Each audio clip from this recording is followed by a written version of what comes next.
ranging from the debate over the practice of shark finning to the liberation of Keiko, the most famous orca whale ever to be held in captivity. Keiko was the star of the movie Free Willy. Other topics include the health of tropical reefs and the proliferation of plastics in the ocean. So on today's Your Call, we're talking about what we can learn about how much of what is unknown are we destroying before we have a chance to understand it, and who actually takes action when it comes to seeing films on the big screen. Today we're joined by Ana Blanco. She is director of the San Francisco Ocean Film Festival. She's also a volunteer with the Blue Water Foundation. That's an organization that introduces at-risk youth to the joys and challenges of sailing in the San Francisco Bay. And Ana joins us in studio. Hi, welcome to the show. Thank you so much for having me. Great to have you. We're also joined by David McGuire. He's director of Sea Stewards, a nonprofit that promotes shark conservation. Hi, David. Welcome back. Hi, Rose. It's great to be on your show. Thank you. Great to have you. And we're also joined by Theresa Demarest. She is director of Keiko, The Untold Story. In 1979, a young orca calf was captured off the coast of Iceland and named Keiko. He was sold to a marine park, and he spent more than 20 years in captivity. After becoming the most famous whale in the world, great efforts were made to allow him to be the first orca ever returned to the wild, and this is his story. Several years ago, during her recovery from breast cancer, Theresa found solace in Keiko's own recovery from captivity. Upon surviving cancer, she composed Keiko's Dream, an instrumental piece that evokes the whale's song through a guitar theme. And Theresa joins us from Portland. Hi, Theresa. Welcome to the show. Oh, thank you for having me. It's an honor to be here today. Well, it's an honor to have you. I cannot wait to see your film, and I just want to let listeners know that Keiko screens tomorrow night at 7 o'clock, and you can find information about the film festival at yourcallradio.org. It takes place at Pier 39 in San Francisco. So, Ana, let's start off with you. This is the first year that you are the festival director. The festival is truly a way to engage the community in understanding better how to become better ocean stewards, understand conservation efforts that are happening around the world, and to use film as a medium to create a dialogue for what is happening with the world's ocean and how we can be better stewards for it. And Theresa, what about you? You're telling this incredible story about Keiko, the orca that was held in captivity and just was the star of Free Willy, and then a lot of people realized, wait a minute, Keiko's not free. We've got to do something about this. So what are your hopes for the festival? Keiko went to Iceland. You ask most people, well, what happened to Keiko? Most people will answer, I don't know, or that he went to Iceland and died. And what the story that we were able to tell is that actually is not what happened at all. And that Keiko, if they were actually going to choose a whale to free, a captive whale to free to the wild, Keiko would not have been their choice. He was very sick. He almost died in Mexico. He almost died in Oregon. But when he got to Iceland, he gained 3,000 pounds. He thrived. He lived there for 5 years and interacted with wild whales and had interactions with females. It was just a remarkable journey. And that story's never been told. So we're hoping, you're talking about a call to action, and I'm just hoping that if Keiko can do it, who really would have died in Mexico because he was so sick, and probably would have lived as long at the aquarium in Oregon. But if he went to Iceland and swam from Iceland to Norway and thrived and did well, it causes me to want to ask the audience, maybe we should try to become better stewards of the ocean and figure this out. So talk a little bit more about the call to action.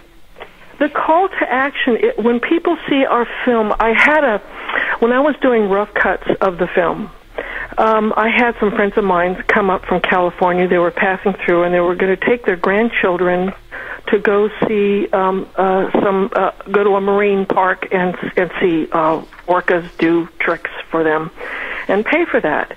They saw the rough cuts of the film and changed their mind about what activities they were going to be doing on their vacation. My hope is that people will see our film, and this is what is actually happening to our audiences all over. They will reconsider, what does it mean to be a steward of the ocean? And should we continue to support the parks, the marine parks that use these incredible animals as for circus tricks and paid entertainment? And I really don't want to point my finger at these places. My naive goal in life is to bring them in. When SeaWorld and all those folks like them started back in the 60s, we didn't know any better, but we do know better now. And I would like them to become true stewards of the ocean.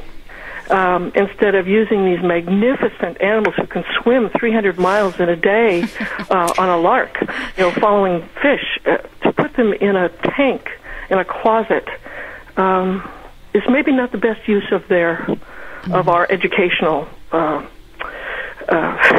What are we teaching our children by doing this? Well, it is amazing when you watch the trailer for Keiko The Untold Story to watch him just take off and not stop. And Theresa, you're involved in what's called an Eco Rock Roadshow that consists of concerts and environmental education presentations to schools. Yes, this is how this got started. And an interesting thing, when we were in our rough cuts, a major film studio told us that our film would never be good for children. I got really angry, and I took a film crew into a local school with a teacher and had everybody sign and had them watch the cut that we were doing at the time. And over the credits now, we have those comments of those children, and and they're powerful. And so when we started going to the film festivals, teachers started surrounding us and saying, "I've got to have your film for my school."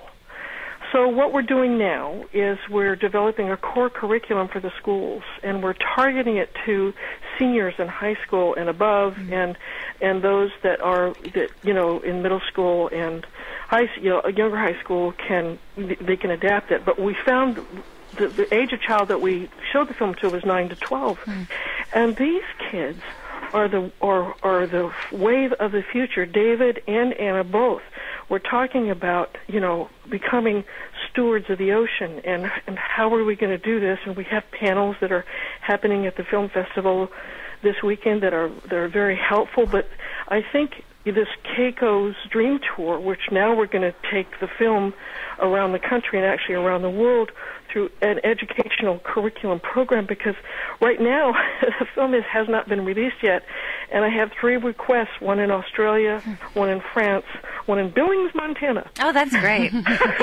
That want the core curriculum and to bring it to their schools. So we have to figure we're developing that now. And how do you reach to children? I mean, what has the response been, especially when you show this to young children? Well, I was worried. The film is very powerful. And I was very worried. What I was told was that it's too much for the children, and I didn't really know what they meant by that. And so when I showed it to this group of 9 to 12-year-olds, and they were rapt with attention. They laughed in all the right places. They were moved in the right places. They were very engaged. And their parents were lined up in the back of the room. And when the lights went on, oh my goodness, all the children were crying these big, huge tears. And I thought, oh my God, that studio was right. I'm in big trouble. Here's all the parents in the back of the room, and I've traumatized these kids. And they start raising their hands, and we hand them the microphone, the cameras are on, and they're going, "This is the best film I've ever seen." And then they start going, "Can we call our congressman?" Oh. Yes, you can. What can we do? Let's figure it out. And so now what's happened is that we now have this core curriculum, because these kids, and if you've seen the film and you see their comments in the back, they're going to tell us how to become stewards of the ocean, and we're going to develop new ways to do that. What a great story. Again, Keiko screens tomorrow night in San Francisco at 7 o'clock, and you can find ticket information at yourcallradio.org. Well, we have a number of callers on the line, so let's hear from Barbara in Santa Cruz. Hi, Barbara. All of us have in our veins the exact same percentage of salt in our blood that exists in the ocean. And therefore, we have salt in our blood, in our sweat, in our tears. We are tied to the ocean. And when we go back to the sea, whether it is to sail or to watch it, we are going back from whence we came.